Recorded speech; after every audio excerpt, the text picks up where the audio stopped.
Isang napakasayang araw na naman para mismo kay Riza May Dizon na talagang paghandaan at pagsilbihan mismo ng isang Bimbi Aquino kung saan siya ay namasyal sa pamamahay mismo ni na Chris. Dahil gusto lamang niyang kamustahin si Chris sa kanyang karamdaman at sa sitwasyon ngayon na meron siya.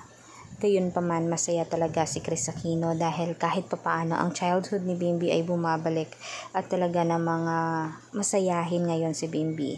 Kasi binigyan naman niya ng freedom si Bimbi nung mag-18 si Bimbi ay talagang na kay Bimbi na kung siya ay mag-girlfriend na or hindi pa or magfo-focus pa lang sa career o sa pamilya.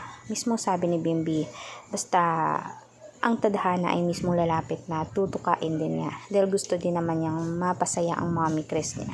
Agree ba kayo dito? Kaya wag niyong kakalimutan mag-subscribe, i-click mismo ang like and tap the notification bell for more public and trending videos.